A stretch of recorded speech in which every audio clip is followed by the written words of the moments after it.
Okay, तो आपको जो आज टॉपिक क्या पढ़ना था, लॉग फंक्शन, ठीक। But before understanding log function, first we need to understand what is the inverse of a function, ठीक है। इनवर्स ऑफ फंक्शन हमें समझना जरूरी है। क्यों समझना जरूरी है? जब मैं लॉग फंक्शन को आपको थोड़ा सा एक्सप्लेन करूंगा ना, then you will get to understand, you will know why we have first studied about inverse of the function, ठीक है। इनवर्स ऑफ फंक्शन क्या होता है, ठीक है, तो पहले उसी को ही जानते हैं, ठीक। तो हमने यहाँ पे एक एग्जांपल लिखा हूं मैं यहाँ पे, लेट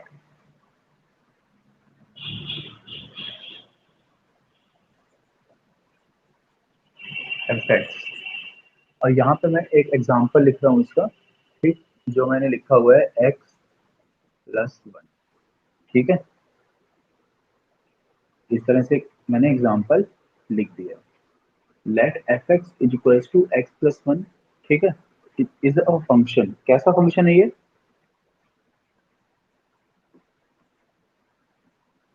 बताइए कौन बताएगा, which type of function is this, x+1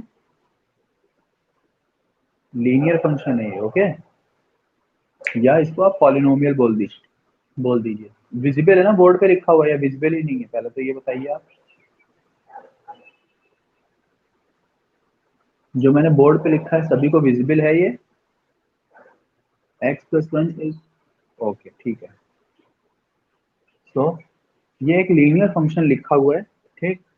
अब अगर हम इस फंक्शन के लिए हम इसमें, यहाँ पे हम इसमें डिफाइन कर दिया गया, एंड x बिलोंग्स टू 1 2 3 4 5, ठीक है।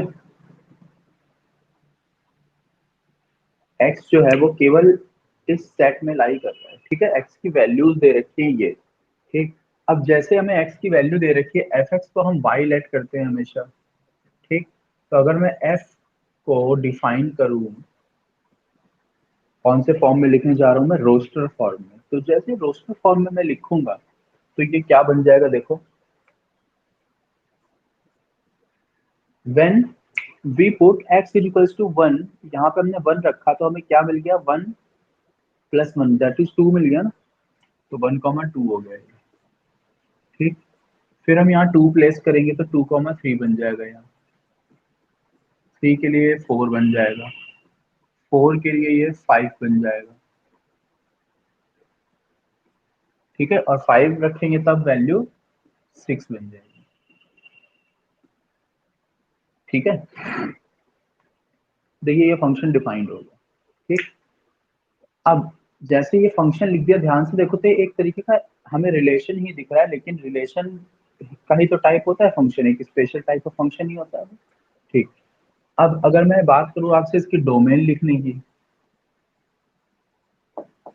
तो डोमेन होते थे पहले वाले एलिमेंट्स जो है 1 2 3 4 और 5, ठीक है, यह है डोमेन।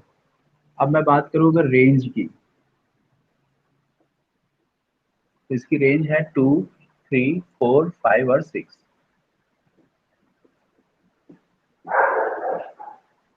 राइट। ये हमने डोमेन और रेंज लिख ली, क्लियर हो गया इतना।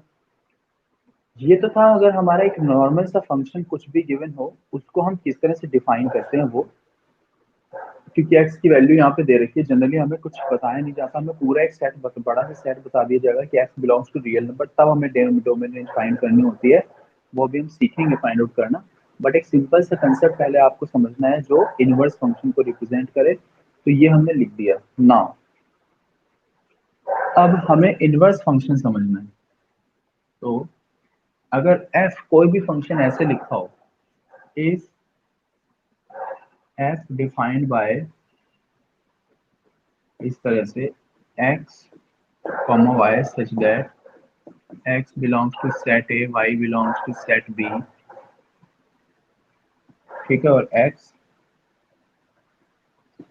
रिलेटेड टू y, किसी तरीके से फंक्शन डिफाइन किया गया, देन जो एफ इनवर्स होता है वो एक्चुअली क्या बन जाता है, एफ इनवर्स को हम इस तरह से डिफाइन करते हैं, y comma x such that y belongs to set b, x belongs to set a and y related to x। ठीक है, ध्यान से देखो क्या चेंजिंग हो रही है। एफ फंक्शन डिफाइन था x कॉमा वाई, और x सेट ए में बिलोंग कर रहा है, b में y b belong set b में बिलोंग कर रहा है, और x y से कुछ ना कुछ तरीके से रिलेटेड है। ठीक, x रिलेटेड y या y रिलेटेड x कह लीजिए।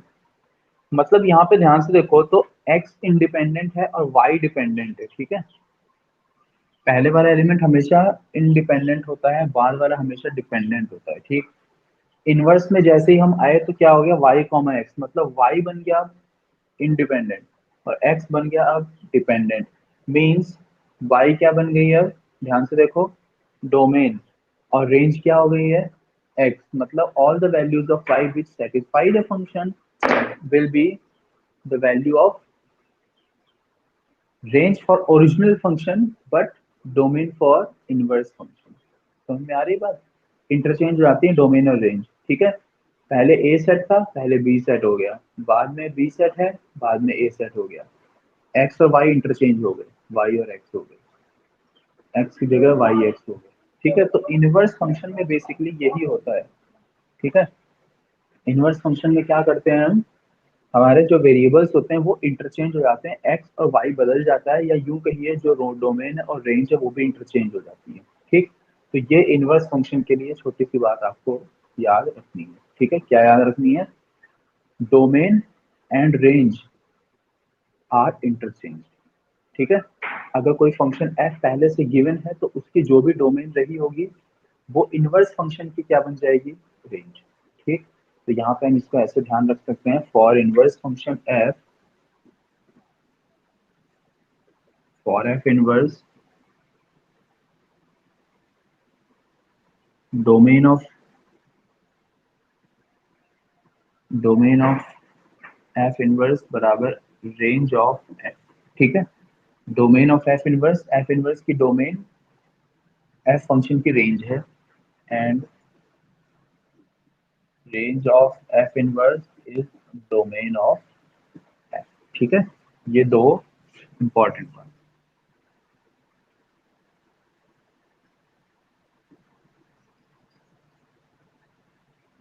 ठीक, तो बस मेन मेरे को यही आपको एक्सप्लेन करना है। ठीक है, कि तो इनवर्स फंक्शन में क्या होता है, डोमेन एंड रेंज इंटरचेंज। ठीक, इंटरचेंज हो गई। ठीक, ये क्लियर हो गई।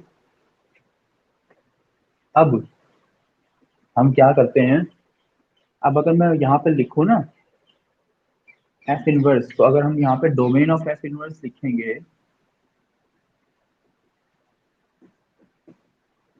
तो क्या है, domain of f inverse y की वैल्यूज हैं, तो वाई की वैल्यूज थी 2 3 4 5 6,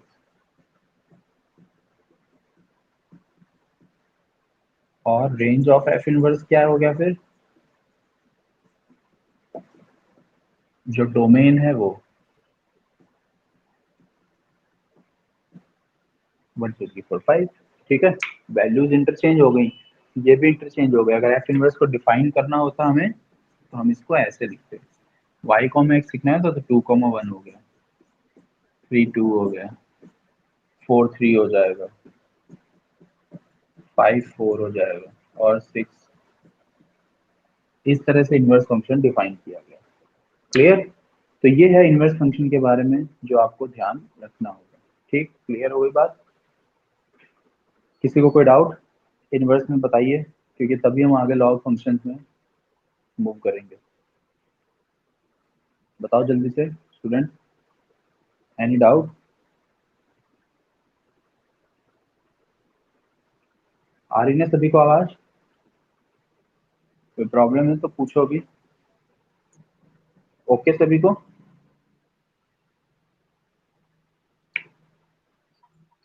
हम्म, चलिए ठीक है, तो अब हम आगे चलते हैं, हमारा नेक्स्ट फंक्शन जो है लॉग फंक्शन। ठीक है, अब हम समझेंगे उसे लॉग फंक्शन को, तो इसे यूज करता हूँ।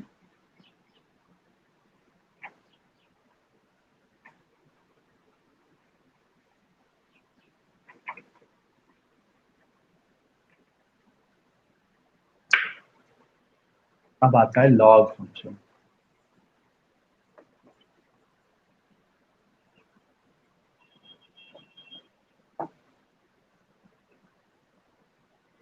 लॉग फंक्शन, ठीक है, लॉग फंक्शन क्या होता है वो जानते हैं। जनरली लॉग फंक्शन ऐसे लिखा जाता है, y बराबर एफ एक्स बराबर log base A x is a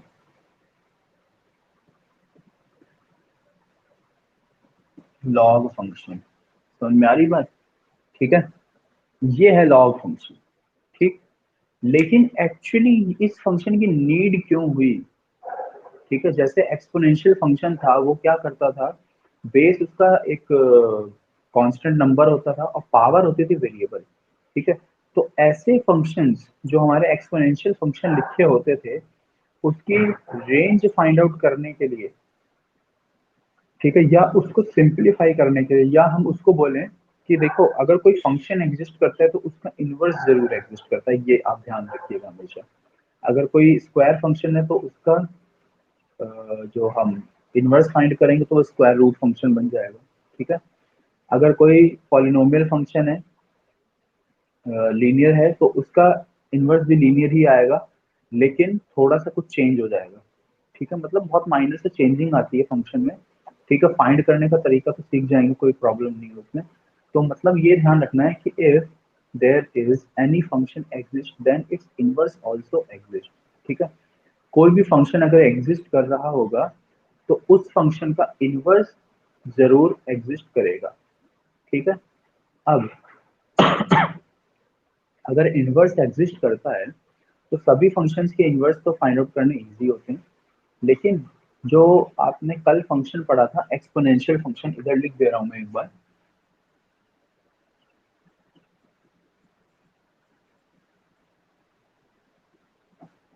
exponential function के बारे में। ठीक है, तो एक्सपोनेंशियल फंक्शन, इसमें क्या था, जो फंक्शन इस तरह से डिफाइन था, y बराबर ए टू द पावर एक्स था। ठीक, और साथ में मेन पैरामीटर लिखा हुआ था कि ए ग्रेटर देन जीरो और a not equal to one. Correct, ये लिखे हुए थे। इसी फंक्शन का अगर इनवर्स फंक्शन फाइंड आउट किया जाए, ठीक है, तो वो होता है लॉग फंक्शन। ठीक, y बराबर ए टू द पावर एक्स, अगर हम दोनों साइड लॉग लें, taking log both side,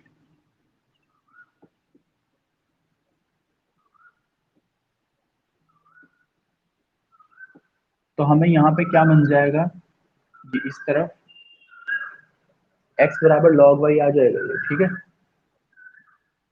with at base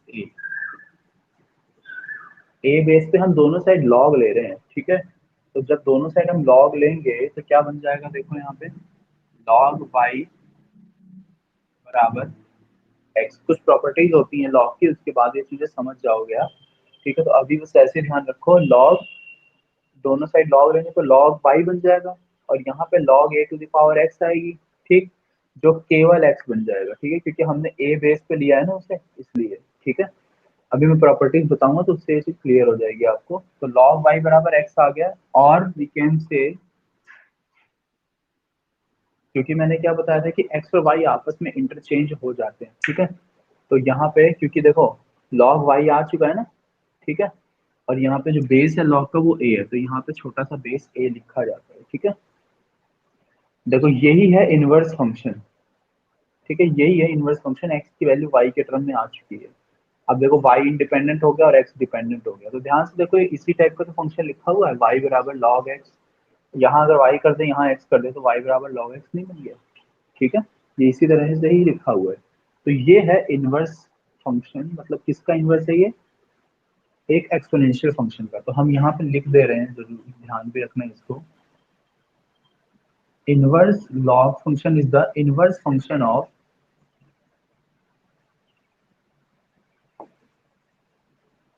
inverse function of exponential function.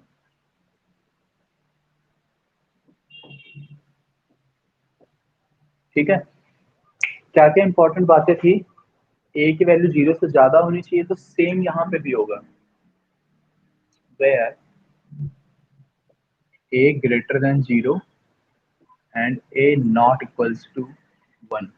Log का बेस है ए, अब ध्यान रखना ए बेस है वो इस बार, तो बेस ऑफ लॉग लिख दे रहा हूं मैं,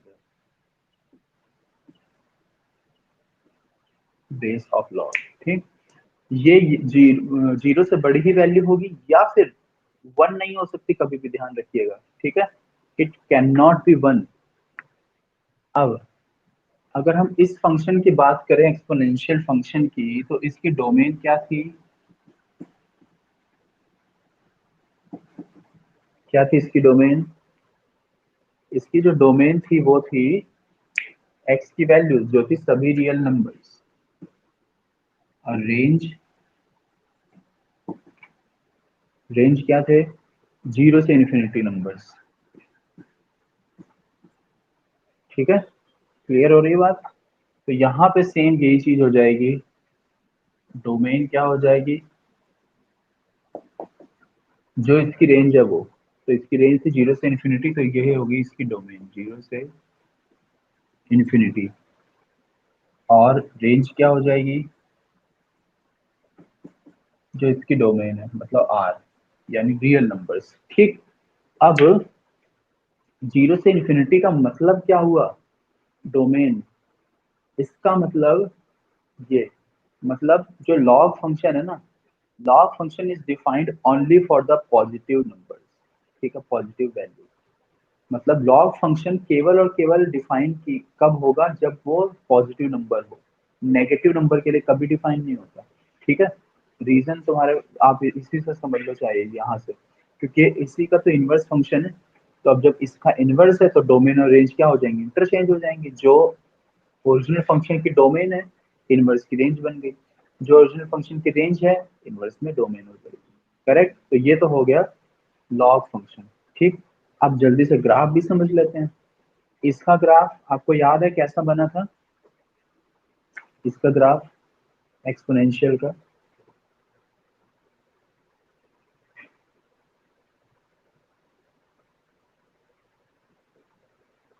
किस टाइप का बना था? दो ग्राफ बनाए थे, ए की वैल्यू कैसी थी, जब 0 से 1 के बीच में थी। ठीक है, तो कुछ ग्राफ इस तरह से आया था, ये जब ए की वैल्यू 0 से 1 के बीच थी। करेक्ट, याद आ रहा है? इस तरह का ग्राफ का बिहेवियर आया था। ठीक है, और दूसरा वाला ग्राफ कब आया था?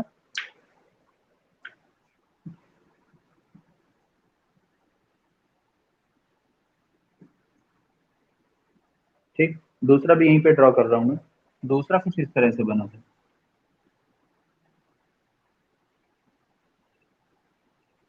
ये कब था, जब ए ग्रेटर, राइट, इस तरह के ग्राफ बने थे।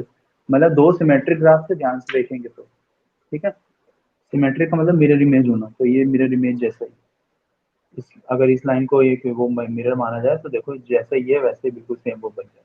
करेक्ट, तो ये हमारा ग्राफ बना था। दोनों केस मैंने एक ही ग्राफ में ड्रॉ कर दिए हैं, 0 से 1 के लिए भी और इसके लिए भी। ठीक है, अब आते हैं इनवर्स वाले ग्राफ के लिए। ठीक है, इनवर्स का ग्राफ किस तरह का बनेगा वो देखना है, मतलब लॉग फंक्शन का, इनवर्स का मतलब है लॉग फंक्शन का ग्राफ। तो अब इसका ग्राफ ड्रॉ करने के लिए भी हमको क्या वैल्यू चाहिए होंगी, हमें सेम इसके लिए भी क्या करना होता है, एक टेबल बनानी पड़ती है। ठीक है, लेकिन अब प्रॉब्लम ये आएगी कि टेबल बनाने के लिए हम वैल्यू क्या लें। ठीक है ना, तो हम एक तो इसको, जो बेस लिखा हुआ है ना, पहले तो क्योंकि देखो यहाँ पे सबसे पहले बेस, बेस पे बहुत डिपेंड करता है ये, जैसे ये अपने बेस पे डिपेंड कर रहा था, सेम लॉग भी बेस पे डिपेंड करता है। तो जो टेबल इसकी बनी हुई है ना, जो आपके पास ऑलरेडी बनी हुई टेबल है, कल जो बनाई थी हमने हाफ वाली वैल्यू के लिए, तो हम वो टेबल यहाँ पे बना देते हैं एक बार।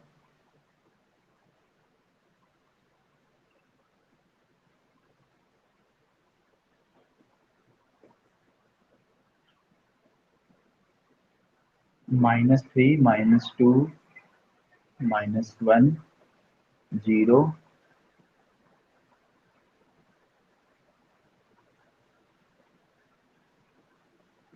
1 2 एंड 3। ठीक है, ये एक टेबल हमने बना ली है। लेकिन अब की बार ध्यान देखो, इससे देखो तो डोमेन में 0 एग्जिस्ट नहीं कर रहा है, नहीं कर रहा ना, और नेगेटिव नंबर भी एग्जिस्ट नहीं कर रहे हैं, करेक्ट। तो हमें जो हमारी टेबल है उसको थोड़ा सा सही करना पड़ेगा फिर तो।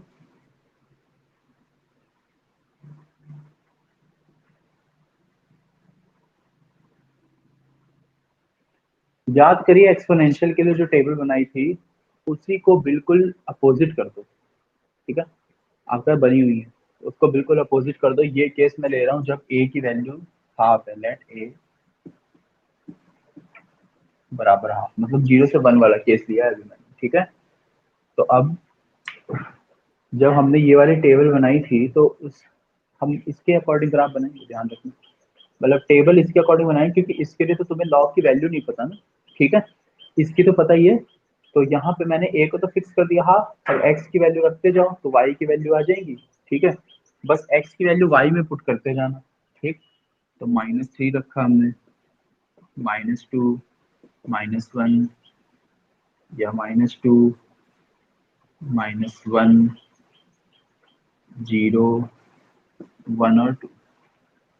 ठीक है, क्योंकि क्या होता है एक्स और वाई इंटरचेंज होते हैं, तो मैंने एक्स की वैल्यू -2 -1 और 0 और 1 और 2 ये रखी हैं, जो एक्चुअल में इसमें वाई की जगह आएंगी। ठीक, अब अगर हम y की जगह -2 रखें तो हाफ की पावर -2 1/4 4 बन जाएगा, मतलब 4 हो गया यहाँ। ठीक है, लेकिन कैसा 4 होगा, यहाँ पे एक बार रख के देख लो। हाफ हाफ पावर में क्या रखना था, -2, तो कितना आएगा, रेसिप्रोकल हो जाएगा, यानी 2 की पावर 2 मतलब 4 बन जाएगा। ठीक है, तो ये 4 आ गया, राइट। तो यहाँ आ गया 4, इधर आ जाएगा 2, ठीक, इधर आ जाएगा 1, फिर ये 0.5 और ये 0.25। टेबल आपके पास जो कल वाली बनी हुई है ना एक्सपोनेंशियल फंक्शन की, उसी टेबल को देख लेना। उसी को हमने इंटरचेंज कर रखा है, एक्स की जगह वाई में मतलब एक्स और वाई को इंटरचेंज किया है। केवल आप जब मैच करोगे ना, कंपैरिजन करके करेंगे तो बहुत इजी रहेगा समझना। ठीक है, तो हमने वो टेबल बना ली है उसकी हेल्प से। फिर दूसरी टेबल हम एक और बनाएंगे।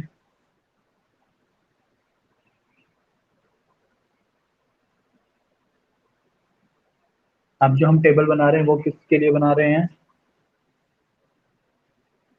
>1 के लिए। फिर से वही बात, -2 -1 0 1 और 2। ठीक है, इस बार ए जो है वो >1 है। ठीक है, तो >1 तो है ही, लेकिन कितना है, मान लेते हैं 2 है। ठीक है ना, इस बार 2 मान लिया। अब यहाँ रखते जाओ एक्स की जगह पे ये वैल्यू, तो 2 की पावर -2 1/4 यानी 0.25।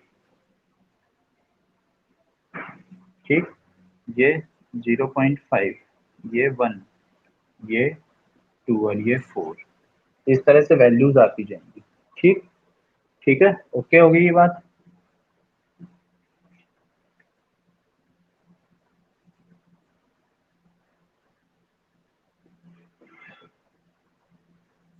ये केस हमने लेट किया हुआ है सेकंड, ये एक केस था। ठीक है, अब बस ग्राफ देखना बाकी है।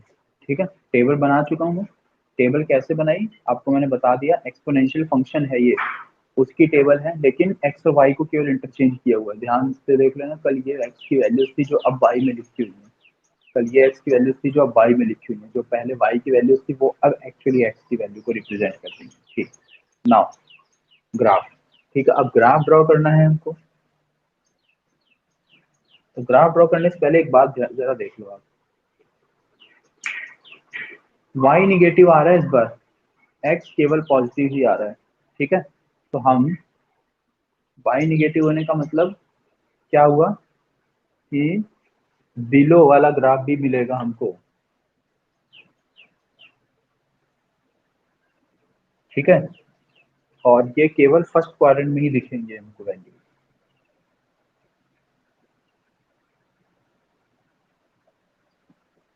एक्स और वाई, ठीक है। अब एक्स की वैल्यू 4 2 1 और ये वैल्यूज को प्लॉट करते जाएंगे। ठीक है, यहाँ पे है एक्स 0, ठीक, 0.25, 0.25, 0.5, और यहाँ है 1। ठीक है, ये 1, ये 2, ये 3 और ये 4, बस बहुत है। ठीक है, ये जो तीन बीच में डॉट्स बना दिए हैं, ये 0.25 और 0.5 को रिप्रेजेंट कर रहे हैं। y की वैल्यू -1 -2, 1 और 2। ठीक, चाहो तो एक 3 और दिखा सकते हैं। क्या करना है देखो, जब y -2 है तो x की वैल्यू 4 है, जब x की वैल्यू 4 है तो y -2 है, यानी यहाँ कहीं होगा। ठीक, जब x की वैल्यू 2 है तो y -1 है, x की वैल्यू जब 2 है तो y की वैल्यू -1 है, यानी ये है। ठीक, जब x की वैल्यू 1 है तो y की वैल्यू बिल्कुल 0 है, जब x की वैल्यू 1 है तो y 0 है, यानी ये हो गया। ठीक है, जब x की वैल्यू 0.5 है तो y की वैल्यू 1 है, y की वैल्यू 1 है बट x 0.5, मतलब ये पॉइंट है। ठीक, और जब 0.25 है तो y की वैल्यू 2 है, जब 0.25 है तो y की वैल्यू 2 है। ठीक, अगर 3 रखेंगे तो फिर यहाँ पे हमें, अगर y की वैल्यू 3 रखेंगे ना तो ये 0.25, मतलब इसका भी हाफ बन जाएगा, यानी इससे भी बीच में यहाँ पे सेमी क्लोज। ठीक, पॉइंट्स मिल गए, क्या करना है, फ्री हैंड से ग्राफ बना देना।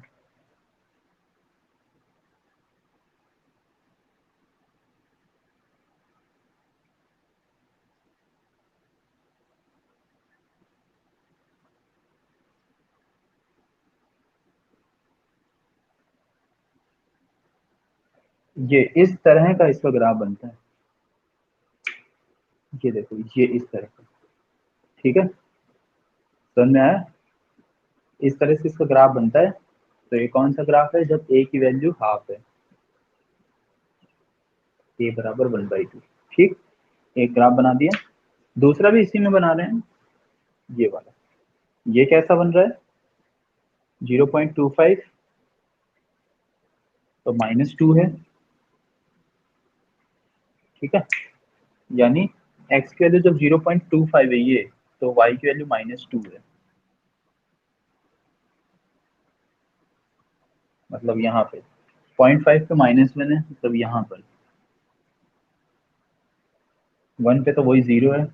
इस, देखो ये फंक्शन हमेशा किस पॉइंट से पास हो रहा था, ये हमेशा 0 1 से पास हो रहा था, और ये 1 0 से पास हो रहा है हर बार, ये 1 0 से ही पास होगा। 2 के लिए 1 है, जब x की वैल्यू 2 तो y की वैल्यू है +1,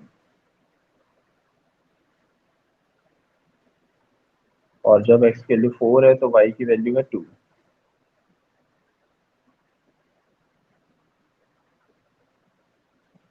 ठीक,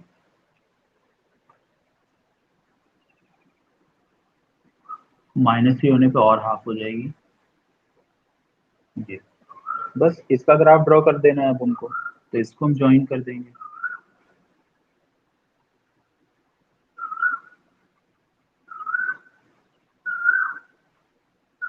ठीक, तो ये ग्राफ बन जाएगा,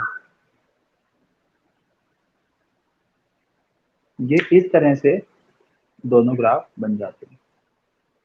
समझ में आ गई बात।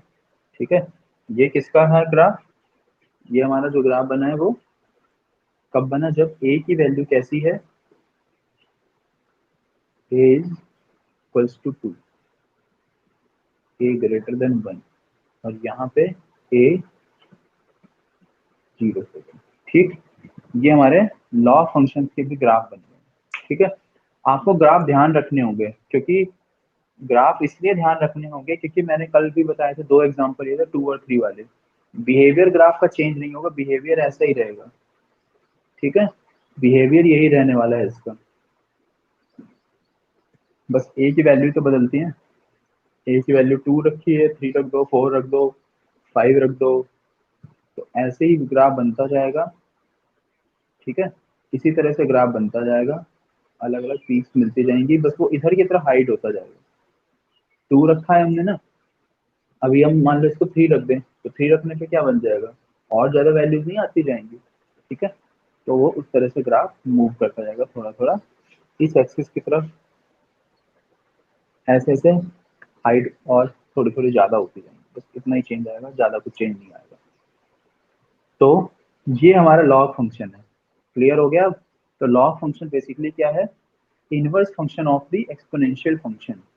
ठीक है, और ग्राफ कैसे ड्रॉ हो रहा है, ग्राफ के लिए 2 टेबल बनी हुई है, तो हमने पहले 2 टेबल बनाई, प्लॉट किए पॉइंट्स, तो प्लॉट करने के बाद उनको ज्वाइन कर दिया, ऐसे ग्राफ भी बन गया। ग्राफ बनाना बहुत ईजी होता है, मगर आपको टेबल बनानी आनी चाहिए। ठीक है, इसकी टेबल बनानी क्योंकि होती है मुश्किल, तो इसीलिए हमने क्या किया, हमने एक्सपोनेंशियल टेबल बना लिया, एक्सपोनेंशियल ग्राफ वाली टेबल यूज कर लिया। करेक्ट, क्योंकि क्वेश्चन समझ में आ जाएगा उससे जल्दी। तो आज जो मैंने आपको एक्सप्लेन किया है वो लॉग फंक्शन तक ही एक्सप्लेन कर रहा हूँ मैं। ठीक है, लॉग फंक्शन कंप्लीट हो गया है, यहीं तक है बस, इससे ज्यादा नहीं है लॉग फंक्शन में कुछ। लेकिन अब इसकी प्रॉपर्टीज बचती है, जो मैं नेक्स्ट क्लास में कवर करूंगा, क्योंकि अभी टाइम नहीं है, आपकी नेक्स्ट क्लास का टाइम हो गया है इसलिए। तो जो लॉग फंक्शन है वो कवर हो चुका है। नेक्स्ट कल की जो क्लास होगी, लाइव क्लास, उसमें आपको मैं बताऊंगा प्रॉपर्टीज ऑफ लॉग फंक्शन, बहुत ही इंपॉर्टेंट है, समझ लीजिए। इसका तो यूज बहुत कम होगा, ये तो बस आपको जानना था, समझना था, इसलिए एक्सप्लेन किया गया है। मगर प्रॉपर्टीज ऑफ लॉग फंक्शन ये बहुत ज्यादा यूज होती है। ठीक है, और ये क्या करती है, क्वेश्चन को बहुत सिंप्लीफाई करती है। अब आप सोचो, एक्सपोनेंशियल फंक्शन एक ऐसा फंक्शन है जो जिसमें क्या हो रहा है, देखो, अगर हम एक बेस फिक्स हो और एक्स की वैल्यू बदलते जाएं, तो हमें ऐसी वैल्यूज मिलेगी जो बहुत लार्ज होंगी, और ये एक्चुअली उसी को रिवर्स कर रहा है बिल्कुल, मतलब बहुत लार्ज सी वैल्यू को बहुत कंप्रेस फॉर्म में लिख दे रहा है। समझ में आ रही है ना बस? एक अगर एग्जांपल लूँ मैं, अगर मैं यहाँ पे बेस बेस मैंने जब 2 लिखा हुआ है, ठीक है, देखो बेस की वैल्यू 2 है, देखो वैल्यू कैसे चेंज आ रही है, ये 4 था, ये 2 हो गया, यहाँ 16, तो यहाँ 4 बन जाएगा, क्योंकि 2 की पावर 4 होती है ना 16, इस तरह से। ठीक, तो हम कल रिलेट करके समझेंगे प्रॉपर्टीज को एक्सपोनेंशियल और लॉग के साथ में। ठीक, यही आपको कल की क्लास में मैं एक्सप्लेन करूंगा, प्रॉपर्टीज ऑफ लॉग फंक्शन, और उनके हम प्रूफ भी देख लेंगे साथ ही साथ ही, ताकि कोई कंफ्यूजन ना रहे कि ये जो रिजल्ट लिखा हुआ है ये सही है भी या नहीं है। ठीक है, तो वो हम समझेंगे किसके साथ, with proof of the property, क्योंकि प्रूफ समझ में आ जाएंगे तो फिर तो कोई प्रॉब्लम नहीं आनी है। ठीक है, तो वो सब प्रॉपर्टीज आपको मैं कल एक्सप्लेन करूंगा, और वो बहुत ही इंपॉर्टेंट है, याद रखिएगा इस बात को। तो वो और जितना भी वर्क डेली कराया जाता है उसे आप जरूर से अपनी फेयर नोटबुक जो आपने बनाई है उसमें जरूर लिखा करें। ठीक है, आज ज़्यादा नहीं है, केवल लॉ फंक्शन है, लेकिन साथ में कंपैरिजन के लिए जरूर लिख लेना एक बार, राइट साइड में थोड़ा सा ही। और ये जो ग्राफ है दोनों मैंने एक साथ मर्ज करवा दिए हैं, चाहो तो ऐसे भी बना के ध्यान रख सकते हो आप। ठीक है, तो ये हो गए हमारे लॉग फंक्शन। अब बताइए, किसी को कोई डाउट पूछना है अभी?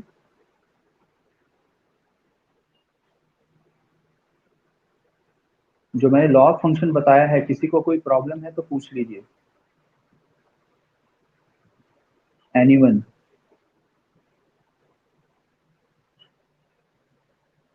किसी को भी कोई डाउट नहीं है?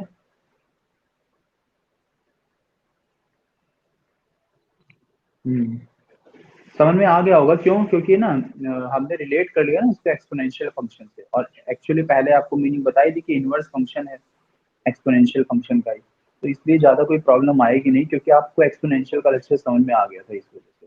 फिर भी still if you have any doubt, then कल की क्लास भी होगी, उसमें आप एक बार पूछ सकते हो, क्योंकि अभी आप जब लिखेंगे फिर एक बार दोबारा से खुद से समझेंगे ना। और हाँ, एक और बात ध्यान रखना, ये वाला ग्राफ खुद से ड्रॉ करके देखना, व्हेन एज इक्वल्स टू 3। ठीक है, एज इक्वल्स टू जब 3 कर दिया जाए तो ग्राफ क्या बनेगा, तो इसका ग्राफ ड्रॉ करके देखना है आप। ठीक है, ये वर्क जरूर एक बार करके देखना ना, तो आपको पता लग जाएगा ग्राफ कहाँ शिफ्ट हो रहा है, थोड़ा बहुत जो भी चेंजिंग आ रही होगी ना, ग्राफ का बिहेवियर तो यही रहेगा, लेकिन आपको ये देख लेना वो ऊपर की तरफ जा रहा है या और नीचे की तरफ जा रहा है, बस ये जरूर चेक करना। ठीक है, इसलिए ए की वैल्यू जब 3 है तो आप एक बार उसे चेक कर लीजिएगा। फिर अगर वो इधर की तरफ शिफ्ट होता ग्राफ दिखेगा तो ग्राफ नीचे शिफ्ट होते जाएंगे जैसे जैसे ए की वैल्यू इंक्रीज होगी। ठीक है, या फिर वो ऊपर की तरफ शिफ्ट होते जाएंगे जैसे ऐसे। यहाँ तक तो कॉमन सी ही लाइन दिखेगी हर बार ऐसी ही। ठीक है, क्योंकि ये अप्रोच करेगा जीरो की तरफ जाने की, जीरो बनेगा नहीं पूरा, और एक पॉइंट 1,0 से हमेशा पास होगा। तो ये भी बात ध्यान रखिएगा कि log function always passes through 1,0 point while the exponential function was passing through 0,1 point. सभी एक्सपोनेंशियल फंक्शन 0 1 से पास होते हैं। ये जस्ट रिवर्स हो गया, 0 1 का रिवर्स क्या हो गया 1 0। तो log function passes through 1,0 point always. ठीक, तो ये कुछ बातें हैं, ध्यान रखिएगा। और कल की क्लास में हम क्या पढ़ने वाले हैं, प्रॉपर्टीज ऑफ लॉग फंक्शन। ठीक है, विद प्रूफ। ओके, तो ये क्लास आपकी हो गई है, डिस्कनेक्ट कर लीजिए, अब आप नेक्स्ट क्लास ज्वाइन कर लो।